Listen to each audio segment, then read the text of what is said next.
Senhor, te agradecemos, Pai, por este momento, Senhor, porque o Senhor tem nos dado a oportunidade, Pai amado, de te adorar. Deus, muito obrigado, Senhor. Que o Senhor venha ter recebido cada louvor nessa noite, Senhor. Prepara-nos neste momento, prepara o nosso coração para a tua santa palavra, Senhor. Te agradecemos e te adoramos em nome de Jesus. Amém, Senhor. Amém. Amados, em nome de Jesus, podem sentar-se.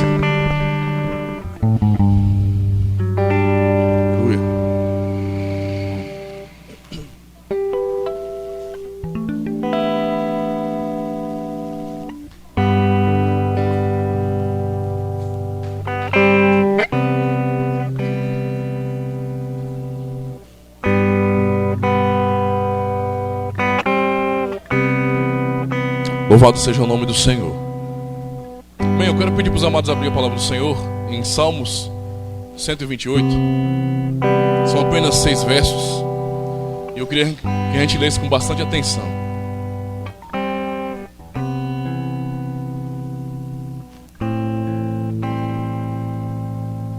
Salmos 128,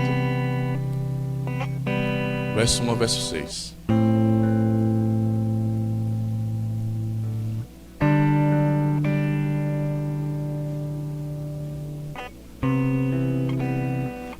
Amém? Leamos a palavra do Senhor. Diz bem assim, preste bastante atenção. Bem-aventurado aquele que teme ao Senhor e anda nos seus caminhos. Do trabalho de tuas mãos comerás, feliz serás e tudo te irá bem. Tua esposa no interior da tua casa será como a videira frutífera, teus filhos como rebentos da oliveira à roda da tua mesa. Eis como será abençoado o homem que teme ao Senhor. O Senhor te abençoe desde Sião, para que vejas a prosperidade de Jerusalém. Durante os dias da tua vida, veja os filhos de teus filhos, paz sobre Israel. Amém? Vou falar sobre algo que eu nunca falei na igreja. Eu não me lembro pelo menos de ter pregado sobre isso, não é? Geralmente a gente está vivendo em um contexto em que a gente combate muito certas ideias que têm surgido hoje, certo?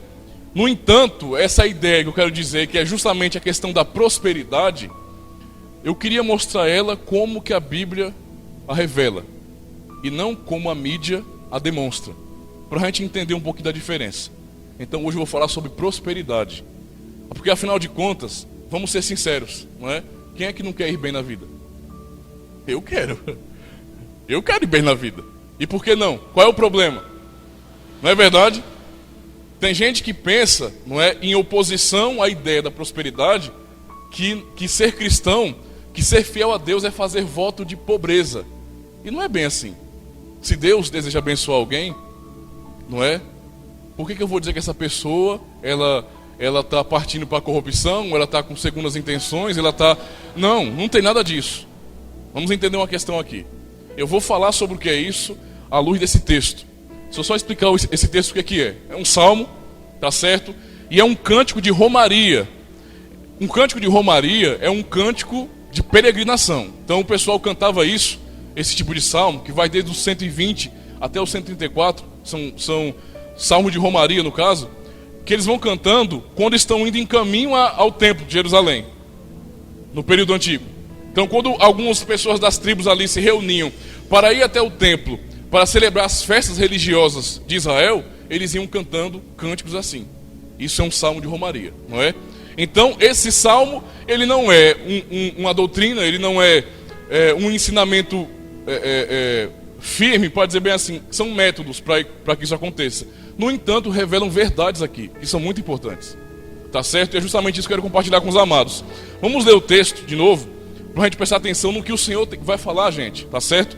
Olha, bem-aventurado aquele que teme ao Senhor e anda nos teus caminhos. Qual é o princípio primeiro aqui que eu vejo? E que para mim, na verdade, se compara com o Salmo 1. Quem está lembrado de Salmo 1? Exatamente. Bem-aventurado o varão que não anda segundo o conselho dos ímpios, nem se detém no caminho dos pecadores, nem se assenta na roda dos escarnecedores. Antes tem o seu prazer na lei do Senhor, e na sua lei medita de dia e de noite. Pois será, entenda isso aqui, viu? pois será como a árvore plantada junto a ribeiros de águas, a qual dá o seu fruto na estação própria, e as folhas não caem, e tudo quanto fizer prosperará. A gente está aprendendo verdades aqui, não para você se tornar um ganancioso buscando sucesso na vida, mas está mostrando algo que também é consequência, eu quero que você entenda isso, do temor ao Senhor, do amor a Deus, da verdadeira sabedoria. Tá certo? Olha o que o texto está dizendo. Bem-aventurado aquele que teme ao Senhor e anda nos seus caminhos. É a introdução para uma vida familiar aqui. A narrativa e o cântico aqui está falando justamente da bênção na família. Tá certo? E começando do pai, que é o que trabalha para dar sustento, desde da esposa aos filhos. Um sucesso na família. Se tratando também direcionado ao povo de Israel, mas que nós podemos extrair verdades aqui e aplicá-las em nossa vida. E é justamente isso, preste bem atenção. Do trabalho das tuas mãos comerás, feliz serás, e tudo te irá bem. O que antecede esse versículo, esse verso é o quê? Bem-aventurado o homem que teme ao Senhor. Não é? Do esforço, do trabalho comerás. Aqui a gente aprende uma questão. Quando você ouve falar de prosperidade hoje, às vezes a gente cria uma certa, entre aspas, fobia com o nome, por causa de um monte de heresia que tem sido pregada. Então a gente fica meio assim, não, se você fala em prosperidade, isso não é coisa de Deus não, viu? Isso é coisa do diabo puro. Tá certo? A teoria ou teologia da prosperidade é que não tem nada a ver com o que a Bíblia realmente ensina. No entanto, a prosperidade em si também é bíblica. Tá certo? E a gente aprende isso justamente nessa realidade aqui, ó. E o texto está dizendo que esse homem que teme ao Senhor, ele não vai receber dinheiro milagroso, não vai ser uma felicidade sobrenatural que ele não tenha participação. Não, muito pelo contrário. Que pelo fato dele temer ao Senhor, e isso implica tudo em sua vida, tudo, absolutamente tudo. Não é? Se você teme ao Senhor, você foge da aparência do mal. Se você teme ao Senhor, como o Salmo 1 fala, você medita da lei do Senhor de dia e de noite. Tá certo? Se você teme ao Senhor, a tua vida ela é íntegra diante de Deus. Você busca o Senhor, sendo falho, pecando, mas você está sempre aos pés do Senhor. Você sabe e você entende que você tem que obedecer sua palavra. Você entende que o Senhor está te vendo, que Ele some no seu coração. Você o teme, porque Ele é Deus, é incomparável. E isso tem implicações práticas em nossas vidas. Porque se você está bem com Deus, tudo vai bem, meu amigo. O não estar bem com Deus é que nos leva a uma pobreza infeliz mesmo. Intelectual, pobreza sentimental e espiritual. Tudo que você imaginar de ruim vem sobre a pessoa que não está bem com Deus. Então estar bem com Deus é o ponto. O que é que você aprende com isso? Que a ideia de que eu vou fazer com que métodos humanos, alguma coisa que me ensinarem, não é? Certa simpatia gospel, vamos dizer assim, para enriquecer, não é um método bíblico, não é uma coisa verdadeira na Bíblia. Ah, pastor, peraí, isso está pegando pesado. E a questão do dízimo e das ofertas, né? Porque em Malaquias 3, fala para me fazer prova de Deus. Vamos entender uma questão aqui, irmão. Antes de você fazer uma afirmação dessa, leia Malaquias inteiro. E se você não entendeu, leia de novo. E se você não entendeu, leia de novo. E se você não entendeu, procure o pastor. Procure um irmão que tem conhecimento, um irmão que tem hábito de estudar e de ensinar, para ele tentar ensinar para vocês e mostrar que Malaquias 3:10 está direcionada a uma questão. Tá certo? Não é você pegar e fazer prova de mim. Pera aí, vamos relaxar, não é bagunçado assim não. A questão de dízimo fazia parte do culto de Israel, do culto judaico. Tá certo? Então, aquela questão cultural ali não tem nada a ver com a gente. Então vamos entender uma coisa. Então, dar dízimo em igreja, ofertar, não é método de enriquecer. Isso é completamente contra o que o Novo Testamento ensina. Completamente contra. Se você, só para você entender, se você faz isso, as pessoas podem até não querer admitir, mas você está fazendo barganha com Deus. Se você vem depositar um dinheiro aqui no gasofilácio, com o intuito de que Deus te prospere, isso não é uma barganha? Se o foco seu em dizimar é que Deus multiplique a sua renda, porventura o teu coração não está no dinheiro? Não é o dinheiro que você está buscando, e você tem que pensar nisso aí e prestar bem atenção. Há uma forma de prosperidade na Bíblia? Há, mas não é com o dinheiro. O dinheiro é uma questão de prática, de você entender responsabilidade social dentro da igreja. Tem coisas que a gente precisa manter, ou não? Não é governo que mantém isso, tá certo? Não tem um benfeitor lá fora que mantenha isso, somos nós. Então é uma questão de responsabilidade, de ajudar meu irmão, de entender que tudo que vem aqui para dentro é para manutenção da igreja, no sentido físico, material, templo, como as coisas que tem aqui dentro, como as pessoas também. E isso não é método de você enriquecer. Se você aprendeu assim, às vezes está andando durante muito tempo, e eu conheço muita gente que é frustrada por causa disso. Tá certo? Então tire isso da sua cabeça. Não se preocupe que, como algumas pessoas ensinam, cuidado, viu? Você quer que o camarada faça isso para que ele prospere, na verdade o interesse é que você seja o beneficiado desse negócio. E se a pessoa ficar meio cismada, você ameaça com os gafanhotos, né? É mais ou menos assim que funciona. Você está entendendo? Infelizmente é desse jeito, o pessoal ensina desse jeito. No entanto, você está vendo um outro método de prosperidade bíblica: fidelidade. Quando você é fiel a Deus, quando você teme ao Senhor, a sua vida vai bem. É o fruto disso. Se você está bem, você vai ser diferente do seu trabalho, ou não? Se a pessoa não está bem com Deus, ela não vai ser um testemunho no trabalho, ela não vai produzir no trabalho, ela não vai fazer nada, fazer diferença nenhuma. Mas se ela estiver bem com Deus, se ela temer ao Senhor realmente, se ela amar o Senhor realmente, então a vida dela, ela parte dessa premissa, parte desse princípio. Estão entendendo isso aqui, irmãos? Olha o que o texto está dizendo. Vamos lá. Do trabalho de tuas mãos comerás, feliz serás e tudo te irá bem. Tudo te irá bem. Mas você vai comer do suor do teu rosto. Você vai comer do fruto do teu trabalho. Deus prospera dessa forma. O que é que o pessoal tem buscado muitas vezes hoje? Uma prosperidade milagrosa. Você faz uma campanha de 7 dias para alguma coisa e você dá tantos dias de oferta, 7 cartas para Deus. Aí cada carta tem uma quantia de dinheiro diferente de oferta, como se o dinheiro fosse fazer diferença alguma. Aí a pessoa vai e faz aquilo. Isso não é método de prosperidade. E nem é o foco da Bíblia ensinar que a gente deve buscar esse tipo de coisa. Você está entendendo?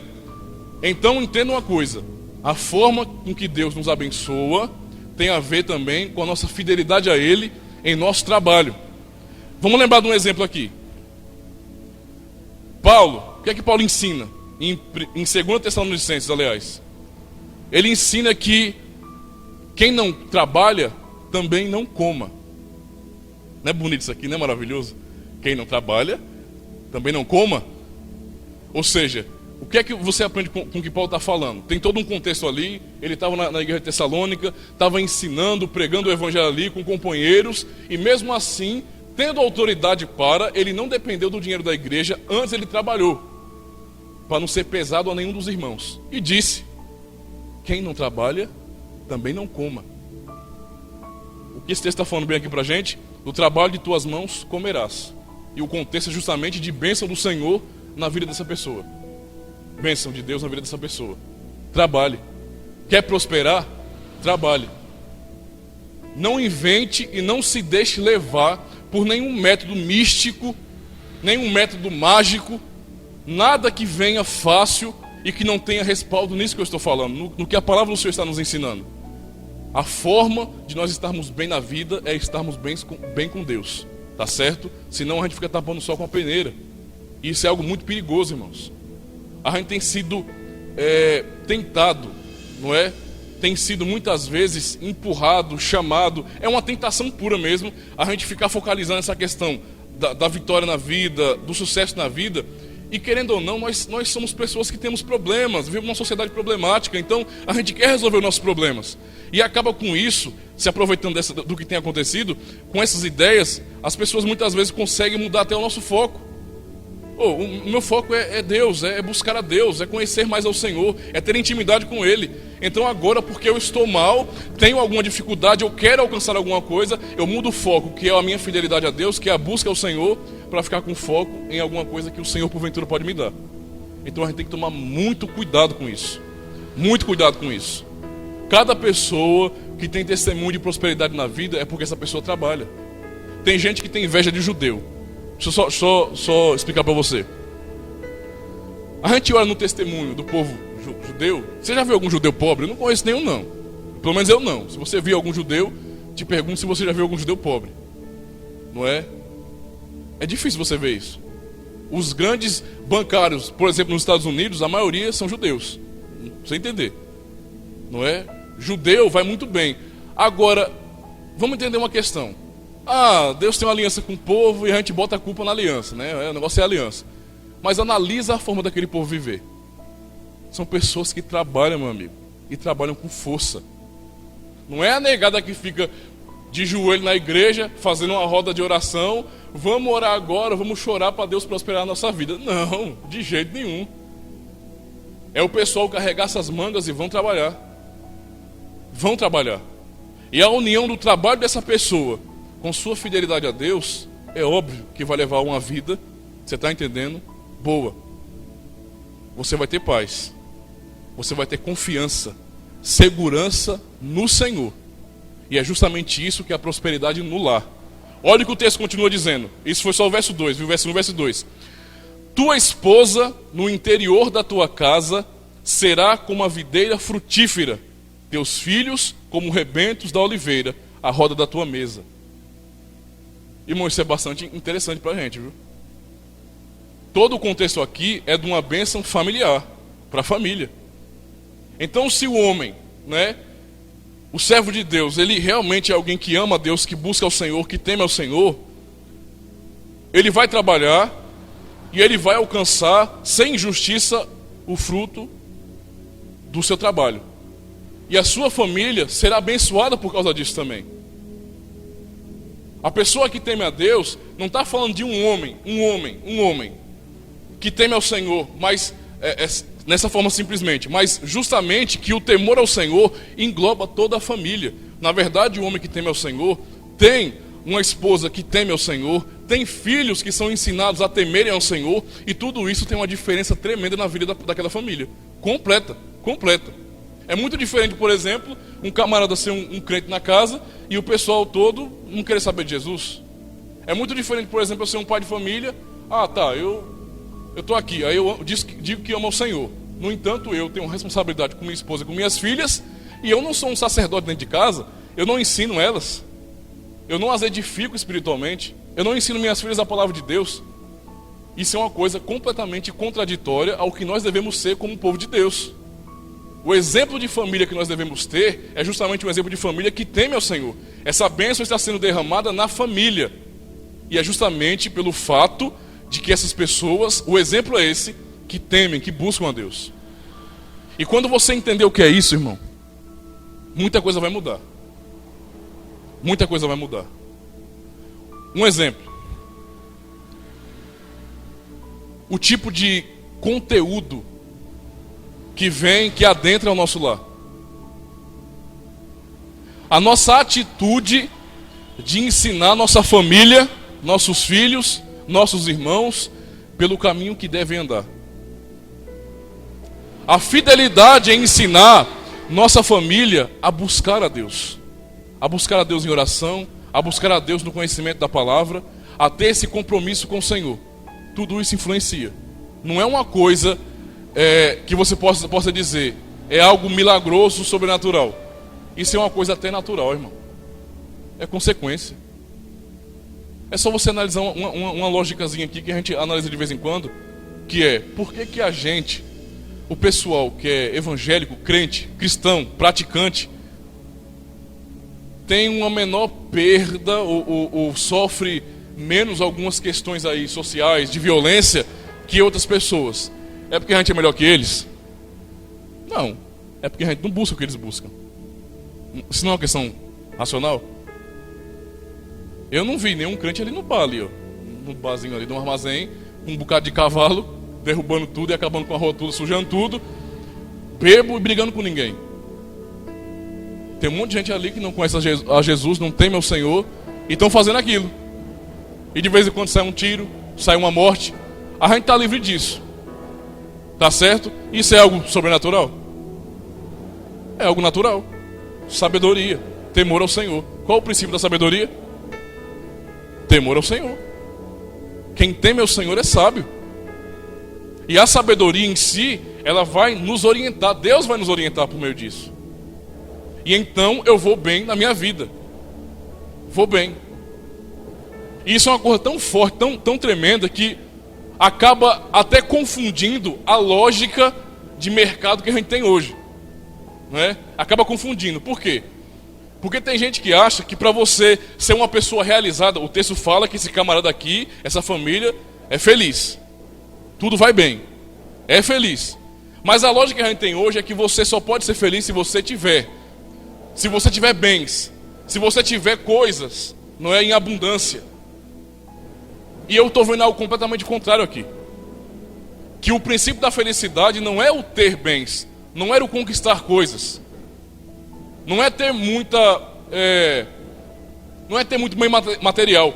Mas justamente o princípio dessa felicidade aqui, a consequência, que é isso, que é a felicidade, é o temor ao Senhor.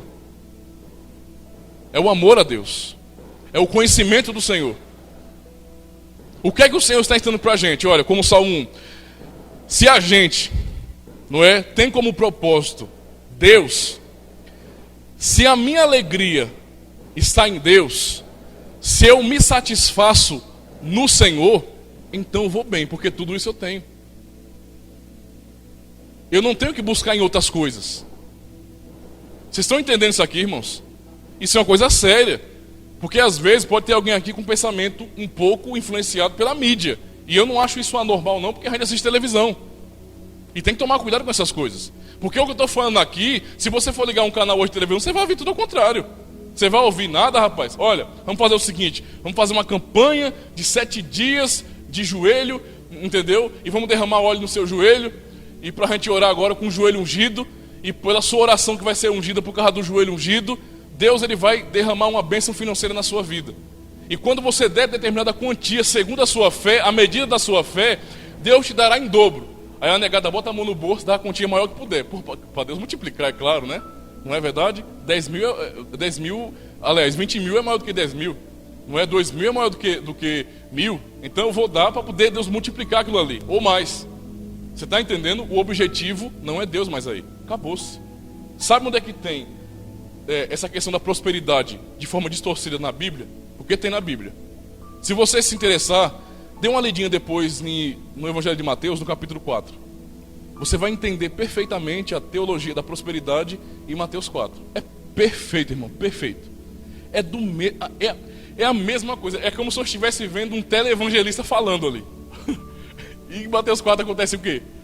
O Espírito Santo conduz Jesus ao deserto para ser tentado. 40 dias de fome. Depois dos 40 dias, ele teve sede.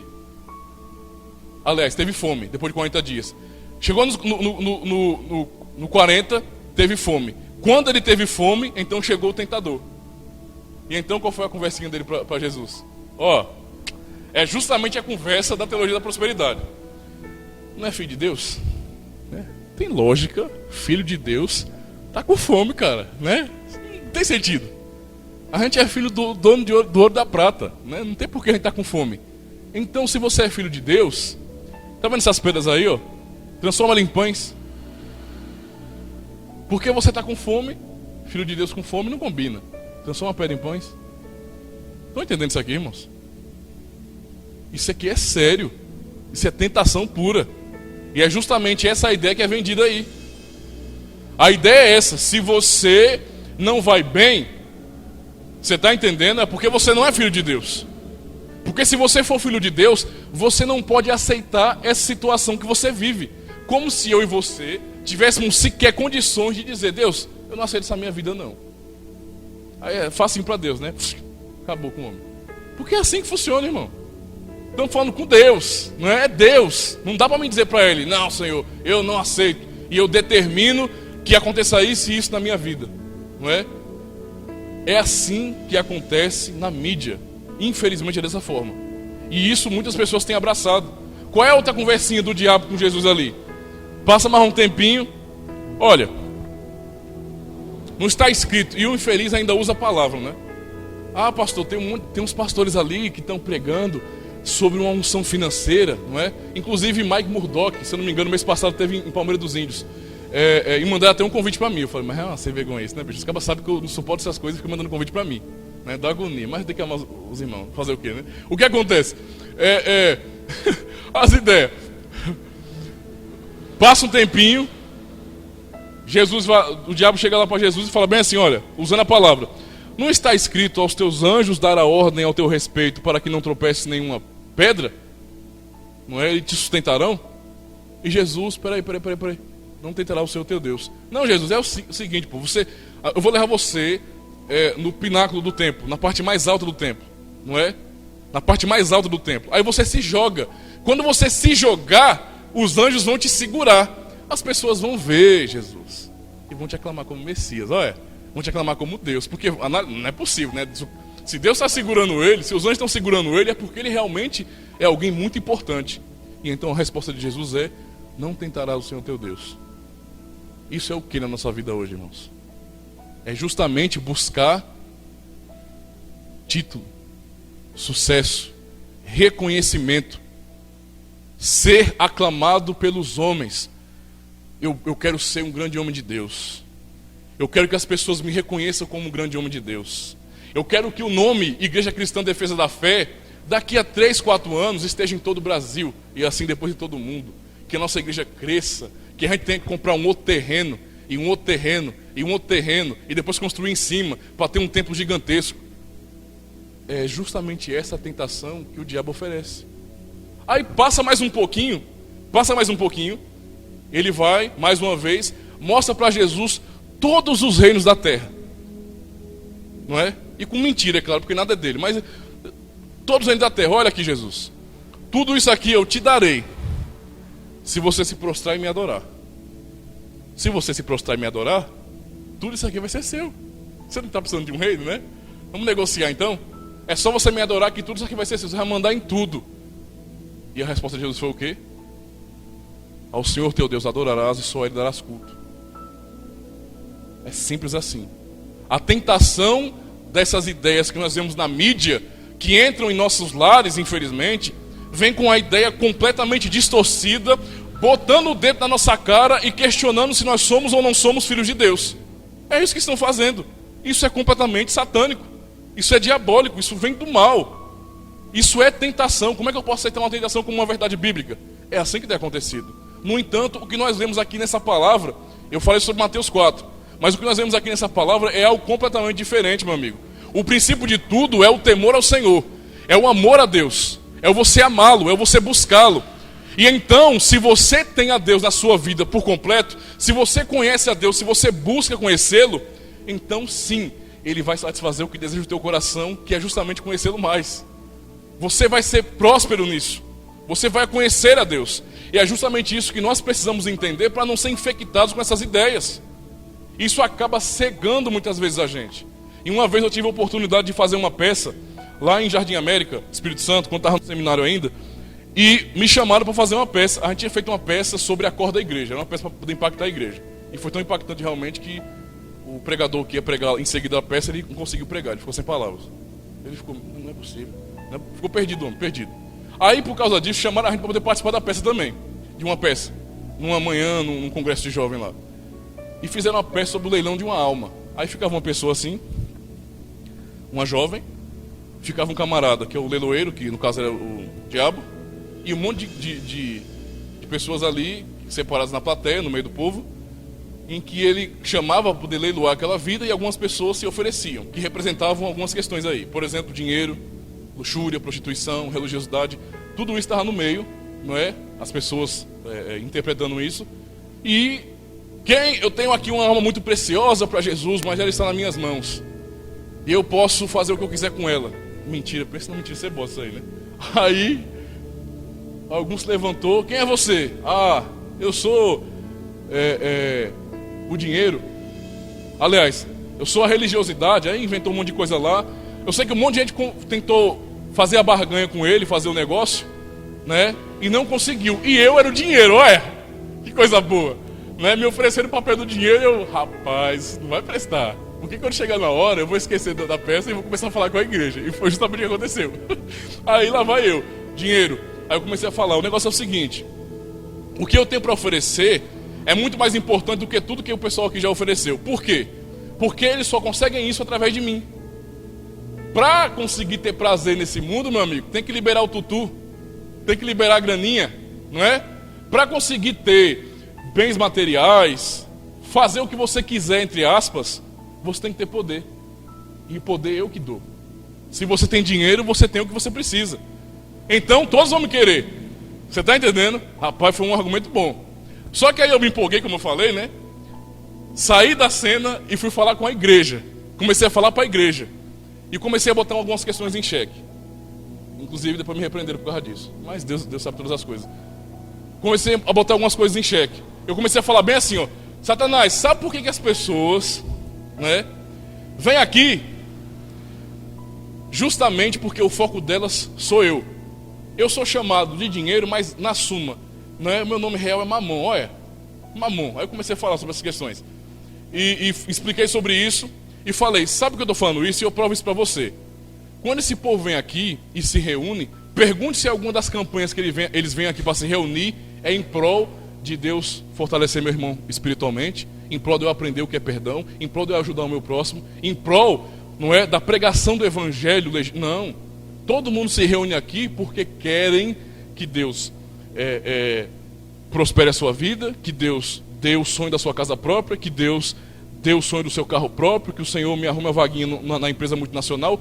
Todos vêm pelas mesmas coisas, para resolver seus problemas pessoais. E para alcançar isso, só dá com dinheiro, porque Deus não vai fazer milagre nesse sentido. Você está entendendo? Não é que Ele não possa fazer, mas Ele não estabeleceu princípio de regra para isso, não. Ele faz, mas como forma de exceção, e não como regra. E esse povo está me buscando por causa disso. Para eles chegarem até isso, a resolução do problema, o negócio vai ser comigo primeiro. Você está entendendo? Aí eu voltei da peça, com o pessoal já falando. Está entendendo? E eu fui sair de canto ali e fui todo feliz para casa. E depois o gato veio, levei um gato da poxa. É esse negócio bom. Mas entenda o que eu estou falando para vocês, amados. Nós não podemos nos deixar levar por isso. Eu conheço pessoas que eram meus amigos, que estudaram comigo e que infelizmente deixaram adentrar isso na sua vida. E agora inflamam a igreja com esse tipo de coisa. O foco é esse. A ponto, infelizmente, e eu falo isso de forma literal, de tirar as moedinhas da viúva. A viúva não está dando, eles estão tirando, estão puxando assim, ó, puxando com o propósito de construir templo, com o propósito de o pastor ter um carro próprio, porque o pastor precisa e não sei o quê. Isso não é palavra de Deus, irmãos. Isso não é evangelho. Nós temos a confiança em Deus, temos, e tem princípios bíblicos estabelecidos para isso, que o Senhor tem cuidado da gente. E se a gente quiser ir bem na nossa vida, quiser que a nossa casa, ela cresça, ela dê testemunho de honroso para Deus, nós temos que estar diante do Senhor, buscá-lo, temê-lo, amá-lo, estar se deleitando na sua palavra, estar meditando em sua lei. Então isso será uma consequência natural e não algo místico. Deus não vai, entenda isso aqui, irmãos, Deus não vai prosperar você porque você vai fazer um sacrifício espiritual. Eu vi uma vez, isso aqui é terrível, eu vi uma vez num programa, um bispo lá, ele estava tentando conduzir uma criança a entregar a sua oferta de sacrifício para prosperar. Isso é nojento, irmão, isso é terrível. A criança estava com um brinquedo, rapaz. O que é que o bispo falou para a criança? Para vender o brinquedo, era um boneco grandão assim, vermelho, não sei se era o Dan Flash, alguma coisa assim. Era um boneco grandão. Parece, se eu não me engano, era um boneco original, porque era muito bem feito, né? Eu não venderia, não. Aí, é para criança vende esse boneco, para quê? A criança, irmãos, isso aqui é um pecado miserável. Isso não é de Deus, não. Isso é o discurso do diabo com Jesus no deserto, pelo amor de Deus. E a gente tem que acordar para isso. Você está entendendo? Não é um perigo constante tanto em nossas vidas, porque a gente busca a palavra de Deus, tá certo? Mas eu estou falando isso como um alerta porque a mídia está em nossos lares. E a gente tem que tomar cuidado. De repente, você chegou aqui e ouviu uma palavra como essa. Aí na semana, tipo na quarta-feira, na quinta-feira, você cansado, chegou do trabalho, quando você liga a televisão, estou cansado. Pá, tá lá o bispo fazendo uma campanha da caneta ungida. Ou do cimento da casa própria, né? Que tem também uns engraçados. Tem isso, irmãos. Cimento da casa própria, não é? E você tá lá, é um saquinho de cimento pequenininho, bem assim, ó. É engraçado demais, irmãos, acaba fazendo. Você vê os irmãos ali pegando aqui um cimento pequenininho com fé.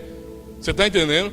Com fé mesmo. E dedicando a sua vida meses e meses em campanha para aquilo, para Deus levantar a sua casa própria. Meu Deus do céu, é terrível isso aí. Aí o que acontece? O que acontece, irmão? A pessoa chega lá cansada, depois de uma palavra dessa, não era o que eu esperava. Aí houve um negócio daquele, você já está mal. Você está mal na sua vida, você não... Poxa, Jesus, eu tô tentando me esforçar tanto, mas eu não estou vendo o resultado, Jesus. Aí você liga, vem aquela mensagem meio tabajara, né? Seus problemas acabaram, e a pessoa vai e olha para aquilo ali. Meu Deus, é tão fácil assim. Quer dizer que se eu fizer o que aquele homem está falando, a minha vida vai mudar? E é nisso que muitos têm caído, infelizmente. Infelizmente muitos têm caído, têm criado fobia de pobreza, misericórdia. Fobia. O que é que o pastor Ademir está falando? Que o certo é que eu e você sejamos pobres? Eu falei isso em algum momento? Não falei. Porque a gente não tem que fazer voto de pobreza. O que a gente tem que fazer, irmãos, é buscar a Deus. Se eu e você estivermos em paz com o Senhor, se entendermos isso, a nossa vida vai andar direitinho, irmãos. Vamos estar andando no trilho. Não vamos sair nem para a direita nem para a esquerda, mas estaremos alcançando aquilo que o Senhor determinou para nossas vidas. A nossa vida terá sucesso nesse sentido. E eu e você precisamos compreender isso e guardar o nosso coração daquilo que é de fora, daquilo que é do mal, daquilo que é fogo estranho na igreja realmente, daquilo que a Bíblia não apoia. Como Paulo já disse, irmãos, quem não trabalha não coma. Você quer viver bem? Quer alcançar alguma coisa? Isso vai da expectativa de cada um. Se você é uma pessoa que sonha, e não é errado você sonhar, tá certo? Que você sonha em alcançar determinada coisa na sua vida, então arregace as mangas e trabalhe, meu amigo. Faça o suor descer mesmo. Trabalhe e tema ao Senhor e seja fiel a Deus, que o Senhor vai te abençoar. É o que a palavra do Senhor tem nos ensinado. Que esse não venha a ser apenas o cântico desses que cantaram aí em peregrinação, mas que venha a ser o nosso cântico também. Isso não é uma coisa que se fala, isso aqui não é uma palavra profética, isso é uma palavra de experiência vivida. Entendam isso aqui. Que eu e você viemos receber isso em nossas vidas como uma palavra vivida também. Não como uma palavra profética, mas como algo que a gente possa viver em nossa vida e depois testemunhar para a glória de Deus. Amém? Entenderam isso aqui? Ficou dúvida nenhuma não? Então trabalhem, sejam fiéis a Deus. É o que a gente precisa ser, irmãos. Fiéis a Deus. Buscar o Senhor. O Senhor nos dará força para isso. Para que a gente não venha cair na mentira do mundo, no engano do diabo, e não estarmos como pessoas frustradas, porque tem muitas vezes, vou sair daqui porque infelizmente, não foi uma vez só que eu vi pessoas saindo desses banquinhos aqui, ó. Tô falando daqui, viu? Daqui. Desistindo de estar nesses banquinhos daqui, porque há anos está aqui nessa igreja e ainda não tem uma casa própria. O pastor também não tem. Ainda não tem um carro próprio, Então, mais amaldiçoado sou eu, pelo amor de Deus, né? Ainda não tem nada disso aí. Aí, porque não viu nada disso, então é melhor ir para a igreja da esquina ali, porque pelo menos lá o negócio acontece. Os caras batem no peito e falam: se eu for homem de Deus, isso vai acontecer, meu amigo. Se não acontecer é porque eu não sou homem de Deus. Confiemos então na palavra de Deus. Amém? Louvado seja o nome do Senhor. Simples e básico. Depois a gente engrossa mais um pouquinho. Vamos orar em nome de Jesus. A gente vai começar.